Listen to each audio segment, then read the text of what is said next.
Ang pamilya ni Ginoong Ronald, sa kabila ng kanilang simpleng mga simula, ay kasaysayan ng tagumpay sa mundo ng negosyo. Sa kanilang paglalakbay, napatunayan nila na ang tiyaga at determinasyon ay hindi lang mga salita. Ito ay nagiging totoong bunga ng kanilang pinagdaraanan at mga sakripisyo. Sa likod ng bawat matagumpay na negosyo, gaya ng Bounty Agro Ventures ni Ginoong Ronald, naroon ang isang layunin, ang pagbibigay ng di malilimutang karanasan sa mga customer. Para sa kanya, ang paglikha ng masayang kapaligiran ay hindi lamang isang estratehiya, kundi isang pangunahing prinsipyo sa negosyo. Sa kanyang paglalakbay patungo sa tagumpay, hindi maikakaila ang mga pagsubok na kanyang dinanas. Ibinahagi ni Ginoong Ronald ang hirap ng kanyang kabataan, partikular na ang lungkot ng pagkawala ng kanyang ama. Ang mga aral at halaga na itinuro ng kanyang ina ang nagsilbing liwanag na patnubay sa kanyang mga pangarap. Mula sa mga simpleng pagkain na ibinenta ng kanyang ina, ang mga anak ay lumago na may suporta at inspirasyon. Ang determinasyon ng kanyang ina ay hindi lang nagtulong sa kanilang pang-araw-araw na buhay, ito rin ang nagbigay sa kanila ng matibay na pundasyon sa kanilang edukasyon at kinabukasan. Ang kanilang paglipat mula Butuan, patungong Metro Manila, ay naging simula ng isang bagong kabanata sa kanilang buhay. Sa kabila ng mga hamon at culture shock na kanilang naranasan, ang kanilang pag-ugali ay naging positibo at nagbigay inspirasyon sa kanilang mga pag-aral at pag-unlad.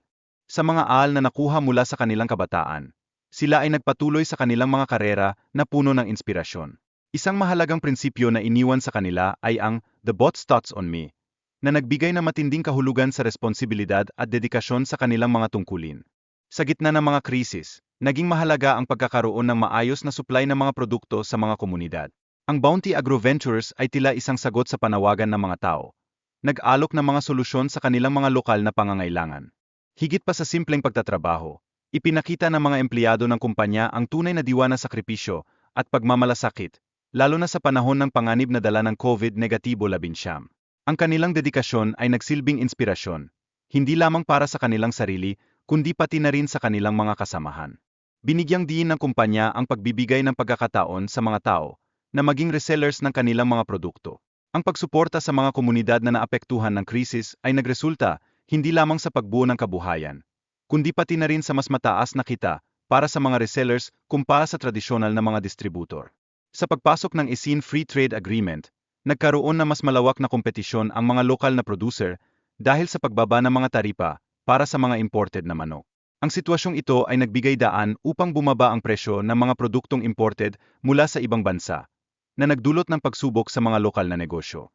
Bilang tugon sa lumalalang kompetisyon, nagdesisyon ang kumpanya na itayo ang kanilang sariling litsong manok.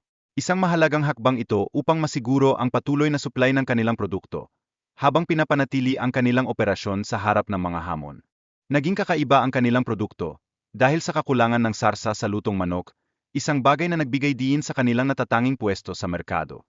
Ang kanilang marketing strategy ay nakatuon sa pagkakaiba ng kanilang produkto mula sa mga karaniwang fried chicken, na nagdala sa kanila ng mas maraming customer.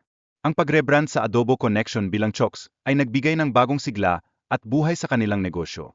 Sa pagdagdag ng mga bagong produkto tulad ng roasted at fried chicken, ang kanilang benta ay tumaas at naghatid ng mas maraming pagkakataon para sa kanilang kumpanya.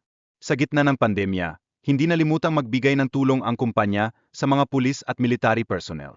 Naglaan sila ng mga pagkain, kasama na ang manok, sa mga checkpoints na nagbibigay ng suporta sa mga nagsisilbi sa bayan.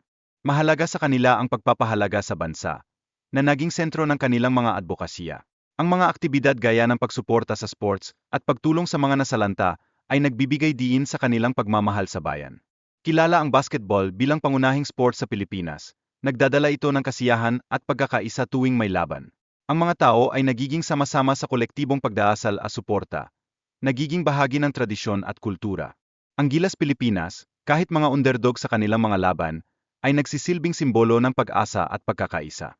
Sa bawat tagumpay na kanilang natamo, nagdadala ito ng diwa ng pagmamalaki at pagkakaisa para sa mga Pilipino.